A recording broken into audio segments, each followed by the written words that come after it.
Nobody in that bakery thought the men had come for the woman behind the counter. That is worth saying.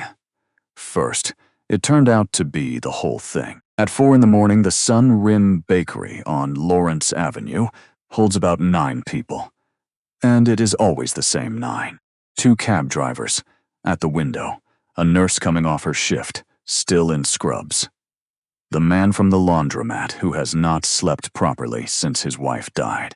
A boy asleep sitting up in the corner booth, phone still in his hand. Then 3 black cars stopped in the bus lane outside. 4 men in suits came in, and they did not lock the door behind them.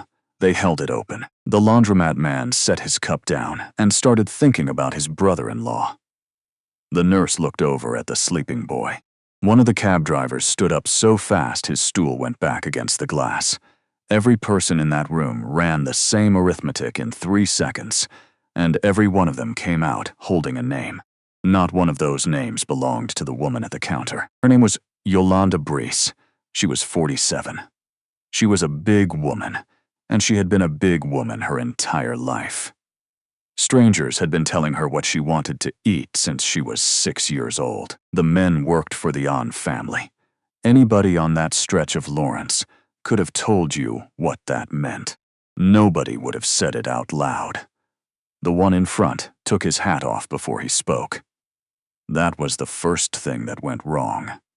Men like that do not take their hats off for women like her. Are you the one who serves the porridge on Thursdays? For 2 years, an old man had come in at 4 in the morning every Thursday. 1 bowl of plain white porridge. Not sweet. He ate it from a chipped white bowl he had asked for himself. It was the only one he could hold without his hands hurting. She had never learned his name. She had never once said the usual to him. She did not say that to anybody. She asked every single time as though she had never seen the person before. Then she closed her mouth and let them answer. There is a reason for that, and it is not a nice one. Asking is the cheap part. Everything it costs you is in the waiting afterward. So there are 2 things nobody in that bakery understood yet. Why does a house like that send 4 men at 4 in the morning for a woman who takes orders? And what does a family do when the only person their father will eat in front of has never once been inside their house? Stay with me. Nobody in this story gets rescued. Somebody finally gets asked. The rule about the usual was 20 years old, and Yolanda had never explained it to anybody who worked with her. She had explained it once to a manager at a diner in Rockford, and he had laughed and told her it slowed the line down. He was right. It did slow the line down. She kept doing it anyway, and eventually she stopped working days. And then she stopped working anywhere with a line at all. Nights at Sun Rim suited her. Nights nobody is in a hurry. The bakery belonged to a woman named Mrs. Paik, who came in at 6 and left at 2 and trusted Yolanda, with the register, the ovens, and the key. The front case held red bean buns and milk bread, and a tray of the small custard tarts that sold out by 7 every morning without fail. The back had the rice cooker and the big pot. The porridge was not on the menu board. It had never been on the menu board. It was on the board behind her head in Korean, in Mrs. Paik's handwriting. It was there for the old people in the building, above the laundromat. They came down in slippers in the winter, and they paid in coins, and they did not want to talk to anybody. The Thursday man had come in the first time in the middle of an ice storm. He was wearing a good coat and bad shoes. He looked at the case for a long while. He looked at it the way a man does when he is not taking any of it in. Then he looked past her at the board on the wall. "What is it you want?" she had said. "Not what can I get you." Not the usual, obviously, since she had never seen him. She had said it the way she always said it, flat and unhurried, with her hands on the counter. And then she had waited. He had taken a while, long enough that most people would have started suggesting things. Then he said, "The white one. Not sweet. That was 2 years ago." He came every Thursday after that. 4 in the morning. when the shop had nobody in it but the cab drivers, who did not look at anybody. He never took the booths. He sat at the counter on the third stool, and he ate slowly, holding the bowl in both hands. When he was finished, he set the spoon down flat, said thank you in English, and left cash. He never gave a name, and she never asked for one, because a name is not something you need in order to feed a person. The chipped bowl had happened in the second month. He had picked up the hot ceramic one and put it straight back down, and his hands had done a thing she recognized. She had gone in the back and come out with the old melamine bowl that Mrs. Paik kept meaning to throw out. He held that one fine. She kept it under the counter after that, in the gap beside the register, and she did not put it in the wash with the others. So, when the man in the good suit took his hat off and asked whether she was the one who served the porridge on Thursdays, Yolanda's first thought was not about herself at all. Her first thought was that something had happened to the third stool. "Is he dead?" she said. The man's face moved slightly. "No. Then you can say it standing there." "I have got dough proofing." Behind him, one of the cab drivers sat back down very carefully. The nurse had her phone under the table, and Yolanda could see her thumb moving. "Mr. An would like to speak with you at the house," the man said. "This morning.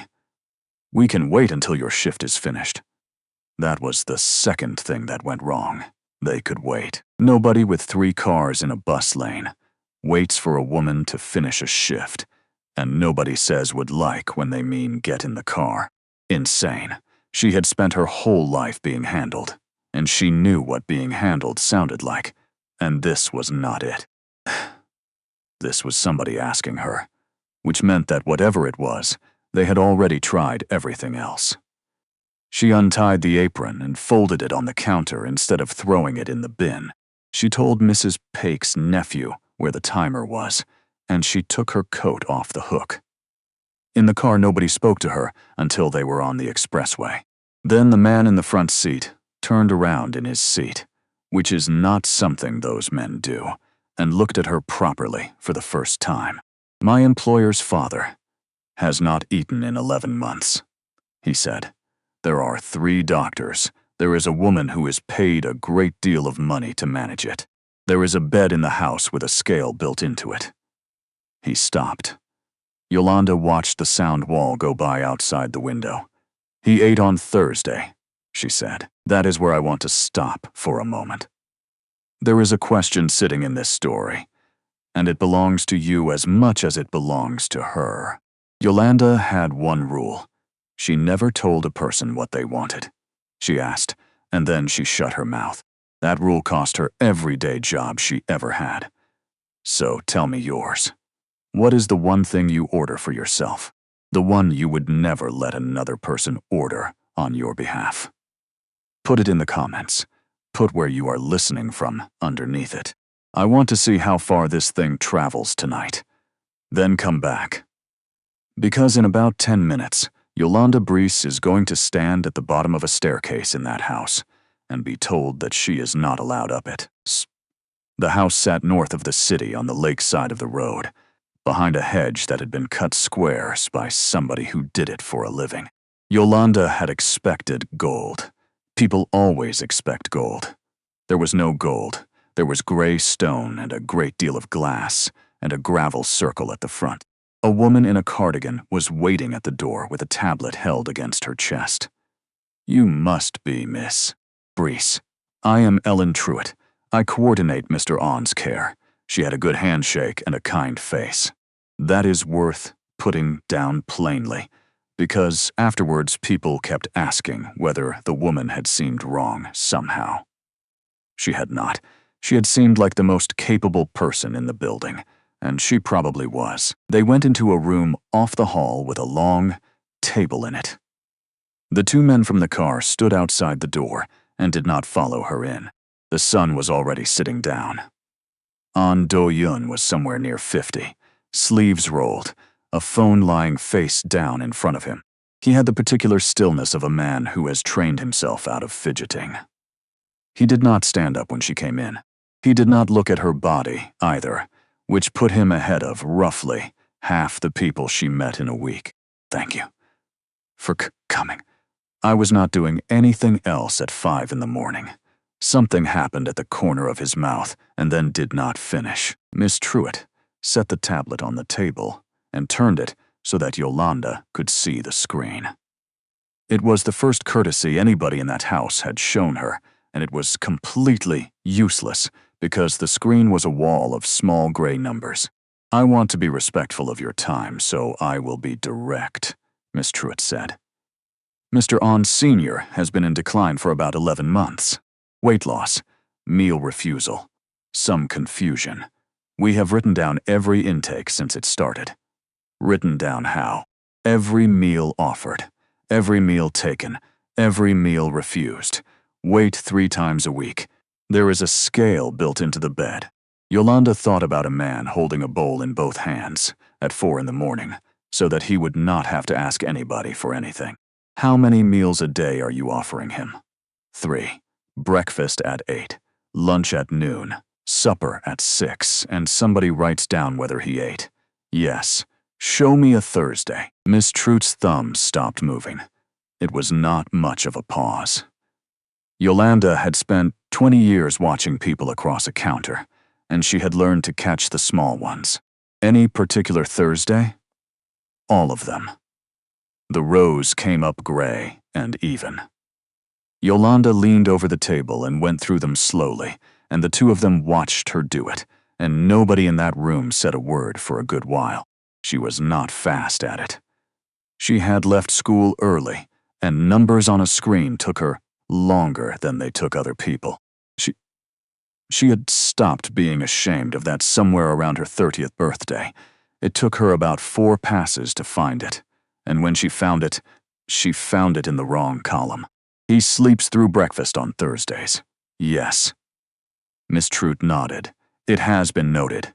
Increased daytime sleepiness is consistent with what we are seeing. It is noted as decline. It is noted as a change. He sleeps through breakfast on Thursday.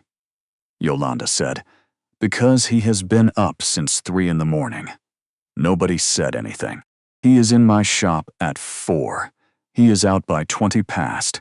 He is home before your house wakes up. And then he sleeps, and your 8 o'clock tray goes back to the kitchen, and somebody writes refused. Do-Yun had not moved. How long? 2 years next month. 2 years. Every Thursday except the week of the ice storm 2 winters ago, when he came on the Friday instead and did not explain himself. She straightened up. Your file is not lying to you. It is just standing at the wrong table. The room stayed quiet. Miss Truitt was the one who recovered first. And she recovered, well, because she was good at her job. That is very useful. Genuinely. But 1 bowl a week is not nutrition. He is still losing weight, and he is still refusing food in front of me 6 days out of 7. In front of you, yes. Who else is in the room when you offer it? An aide. Myself, when I am here. His son sometimes. Does anybody ever leave? Miss Truitt looked at her without understanding the question. We cannot leave. Somebody has to write down whether he eats. Yolanda put her hand flat on the table, once, and then took it off again. She had been given a diet sheet at 11 years old by a school nurse in a corridor, out loud, while other children walked past. She had been given another one at 19 by a doctor who had not asked her a single question first. Insane. She had spent her whole adult life eating in her car. She knew exactly what it costs to put food in your mouth, while somebody watches to see whether you will. Tomorrow morning, she said. Put the bowl down in front of him and walk out of the room and shut the door. That is not possible. Why? Because then there is nothing to write down. Then you will have nothing to write down, and he will have eaten. Do-Yun turned the phone over and set it down again, face up this time, which, for a man like that, is the same as standing up and shouting. Do it, he said. Mr. On, with respect, an undocumented care plan is not a care plan. Do it anyway. Yolanda picked up her coat off the back of the chair and then she stopped. There was one more thing, and she was not sure she wanted to give it away for free. She gave it anyway. "When you put it down," she said, "ask him what he wants, not whether he is hungry. What he wants." Miss Truitt smiled, and there was nothing unkind in it. "We do ask. He does not answer. How long do you wait?" The woman opened her mouth to say a number. Yolanda watched her look for one, and watched her not find one, and understood in that moment that nobody in that gray stone house had ever waited long enough to find out. They did not let her upstairs that morning. Do-yoon walked her back out to the gravel and told her a car would take her home. She said she would rather take the train. He said something to one of the men, and the man came back with a coat because hers was thin. It was a good coat. She gave it back at the gate and walked to the station in her own one. 9 days later, the phone in the bakery rang at 3:30 in the morning, which had never happened before in the history of that shop. "He is not eating," Do-yoon said. "We did it your way." "Did you shut the door?" "Yes." "All the way?" There was a pause on the line that told her everything. "There is a window in the door," he said. Yolanda held the phone against her shoulder and turned the gas down under the pot with her free hand. "Then he was not alone," she said. "He was watched through glass by people who thought they were being kind. That is worse than sitting in the chair. At least in the chair you can see who is doing it to you. Come to the house. I am on shift until 7. I will pay the shop for the shift. You will not pay the shop for anything." She took the phone back into her hand. "Mrs. Paik is 71 years old, and she has never taken a dollar she did not earn, and you are not going to be the man who offers. I will come at 8 when I am finished." She came at 8. This time they took her up. The room was on the 2nd floor at the back. And it was a good room, and that was somehow the worst part. Big window, books. A chair by the window that nobody sat in. The bed had a rail on one side and a control panel at the foot of it. A fine gray cable ran out of it into the wall, and that cable was the scale. An Byung-mo was 81 years old. He was sitting up. He was much smaller than he had been on the 3rd stool, because a man in a bed is always smaller, and because 11 months is 11 months. He saw her in the doorway and he closed his eyes. Not out of anger. Yolanda had seen that exact movement 100 times. People came into her shop at 4 in the morning for one reason, so that nobody they knew would see them buying anything. The bakery had been the one place in Chicago where he was not somebody's father. And she had walked into the other place and brought it with her. She did not say hello. She went over to the chair by the window and moved it about 2 feet, so that it faced the wall instead of the bed. Then she sat down in it with her back mostly to him. Then she stopped talking. The aide by the door shifted her weight. Do-yoon stood in the doorway with his arms at his sides. Ms. Truitt was somewhere behind him in the hall with a tablet, and Yolanda could hear her not writing. A long time went by. Somewhere out in the hall a clock did something. Down on the road a truck went past with a bad exhaust. Yolanda kept her hands in her lap and looked at a stretch of pale wall and thought about the dough she had left proofing, and she waited. She was extremely good at this. It was the only thing she had ever been the best in a room at. She heard him move once. Then again. "Nobody sits like that," he said. His English was slow and quite formal, and he did not sound like a man in decline. He sounded like a man who had been holding a lot of words for a long time and had been careful with them. Yolanda did not turn around. "Like what?" she said, with the back to a person. "You closed your eyes. I put myself somewhere you would not have to keep them shut." The clock in the hall did the thing again. "You know who I am," he said. "I know you take it not sweet." That was all she said. She did not ask him whether he was hungry. She did not ask him whether he wanted anything. It was 8 in the morning, and nobody in that house had earned that question yet. Least of all her, sitting in a room she had been carried into by 4 men in suits. She stayed in the chair a while longer. Then she stood up and put it back where she had found it, facing the bed, and she went out past Do-yoon without looking at him. He caught up with her at the bottom of the stairs. "He spoke," Do-yoon said. "He said 2 things. He has not said 2 things to me since March. I believe that." Do-yoon stopped on the bottom step, which put his eyes level with hers. She understood that he had done it on purpose, and that he had been doing it his whole life without knowing. "Name your price," he said. There it was.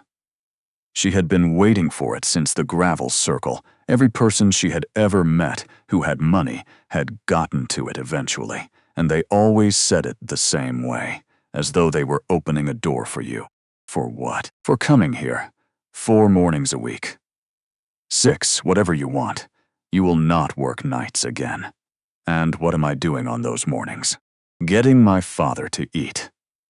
Yolanda looked at him for a long moment. She thought about the ice storm, and the bad shoes, and a man staring at a menu board he could not follow. He had done all of that to buy himself 20 quiet minutes of being nobody at all. "No," she said. Do-yoon did not move. She had the strong feeling that nobody had said that word to him out loud in a very long time. "You misunderstand the offer. I understood it fine. You want to hire me to do to him what she does to him, except with a nicer voice. That is not what I said. It is what you bought." She put her coat on. "Your father does not need somebody paid to sit with him. Your father needs 1 room in this house where nobody is keeping count. Then tell me how to give him that." "You cannot give him that," Yolanda said. "You have got a scale in his bed." The men did not go away. Do-yoon sent 2 of them the following Thursday to sit in the shop from 3 until 5, and Yolanda understood the arithmetic of it. If the old man came, somebody would be there. If he did not come, somebody would know that too. What she had not counted on was that they would want serving. The first one was called Kwon. He was about 60, built like a filing cabinet, and he stood at the counter a while with his hands behind his back. "What is it you want?" Yolanda said. Kwon looked at the case. Then he looked at her. Then he looked back at the case. "Whatever is usual. There is no usual. You have never been in here before. Then whatever you would suggest. I do not suggest. What do you want?" Kwon stood there for what felt to both of them like a considerable while. Then he said, in the voice of a man giving up a position he had held for 40 years, "I do not know. Take a seat. Come back when you do." He came back 11 minutes later and ordered a red bean bun, and he ate it in the corner booth like a man doing something illegal. The next week, there were 3 of them. The week after that, there were 3 of them and a spreadsheet. A young one called Sunho had started a list on his phone of what every man in the detail had ordered and what every man had said before he ordered it. Sunho was 26. He had worked out that this was the funniest thing that had ever happened at his job. "Kwon took 9 minutes the first time," he told her. "Last week he took 40 seconds. Jae-hyun has gone over 4 minutes, 3 visits running. Do not time them. He is the slowest man in the unit, and he is armed. Do not tell me what your colleagues carry, and do not time them. It is not a race. It is a little bit a race." By the 5th week, the detail was coming in on nights they were not working.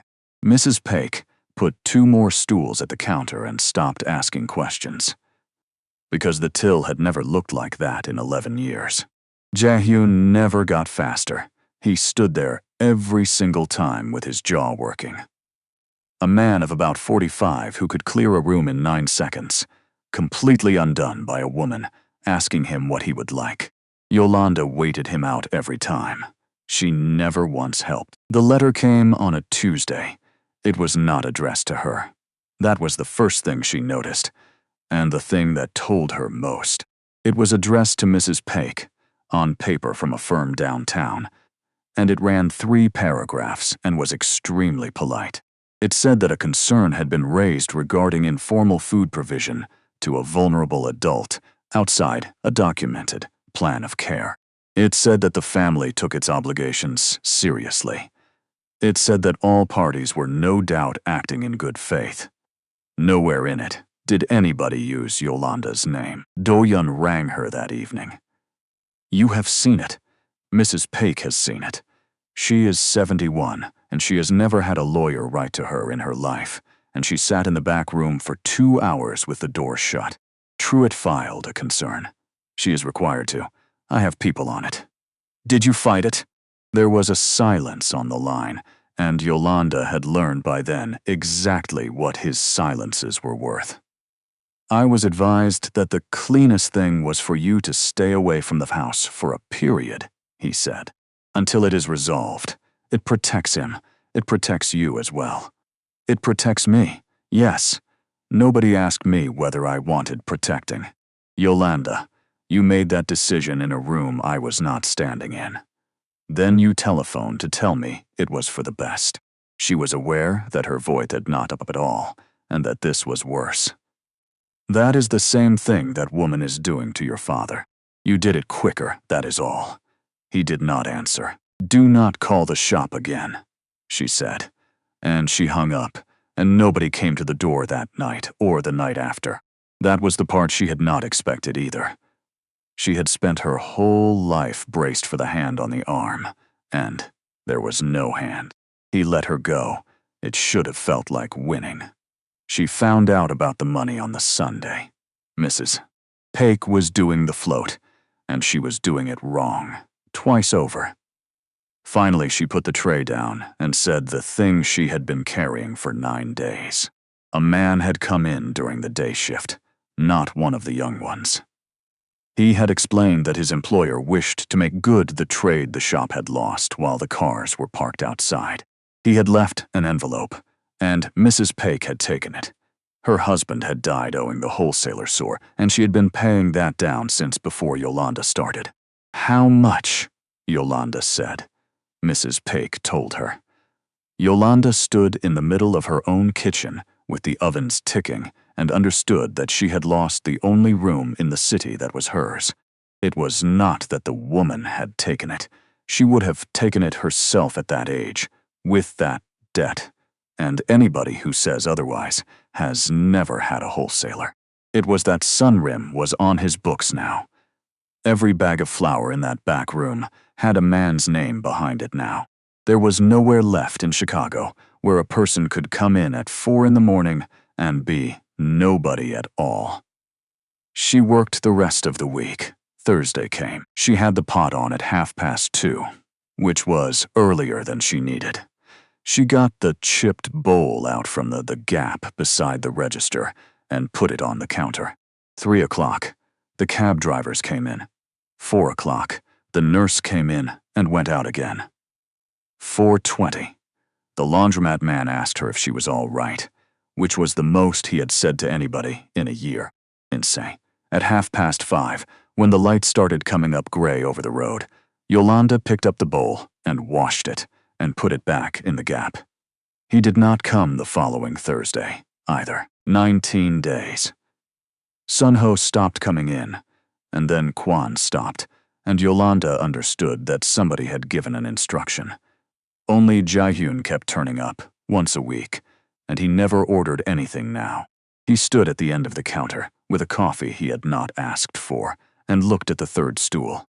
On the 19th day, he said the only thing he ever said to her voluntarily. He has stopped talking. To his son. To everybody. 9 days. Yolanda wiped down a section of counter that was already clean. "There is a doctor coming Friday morning," Jaehyun said. "There are papers." He put money down for the coffee he had not ordered, which was the closest thing to an apology a man like that has. 8 o'clock. She got there at 7:10. She had no plan for the gate. She had worked out on the train what would probably happen. She would stand at it and be looked at through a camera and then walk back to the station. She had decided she would rather do that than do nothing at all. The gate opened before she got to it.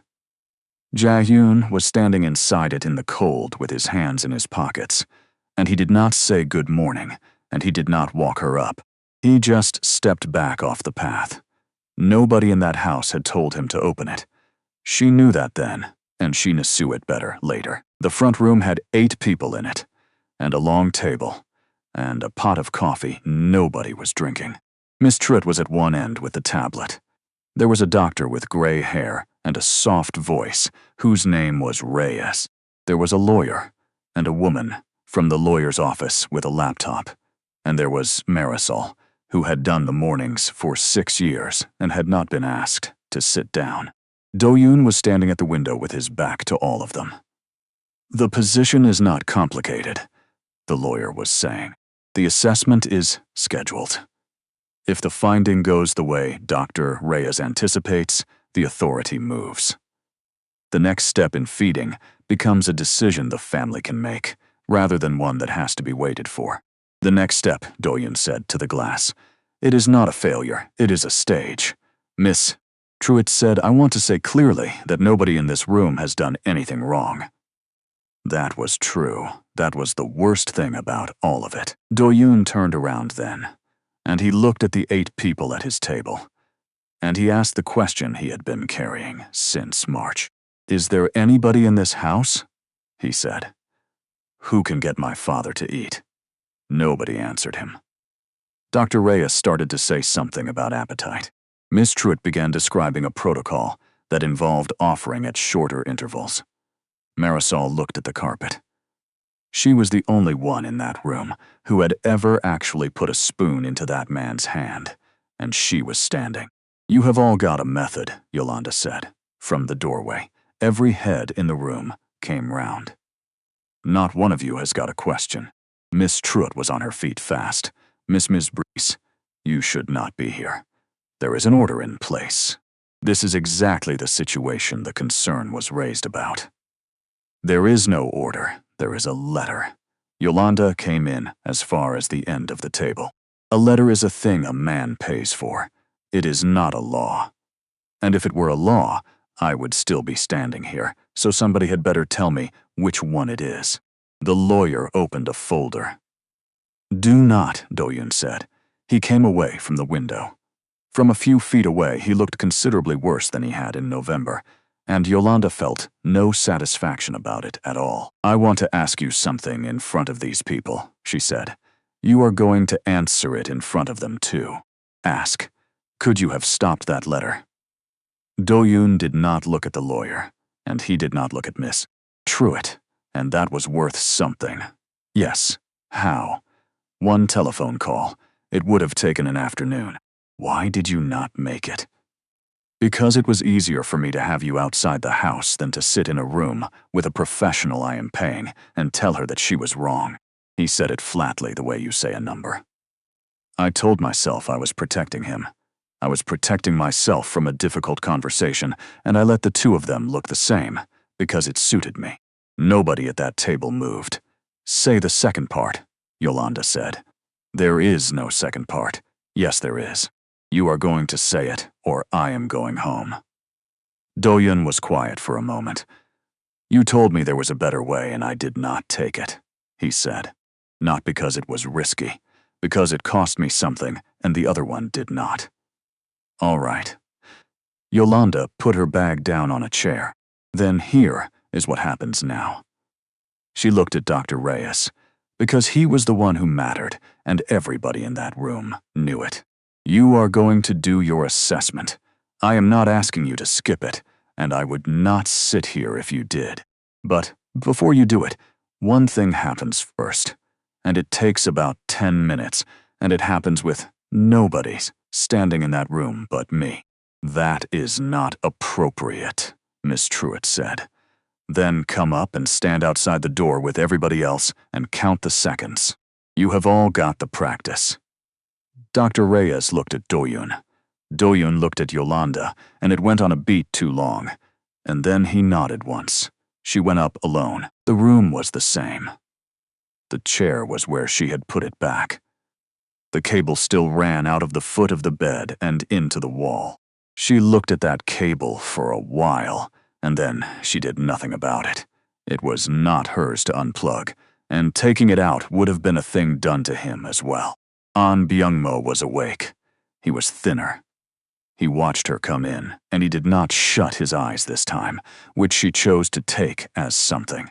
She did not move the chair. She stood where he could see her, and she put her hands on the rail. She did not say hello. She did not say his name, and she did not mention his son. "I have got the pot on at the shop," she said. "It is on now. It will hold until 11. He did not answer. So she waited until the sentence was completely finished before she said the rest of it, because it was the only sentence she had ever cared about getting right. "What is it you want?" And then Yolanda Breeze stopped talking. The silence went on a long time. People think waiting is a passive thing. It is not.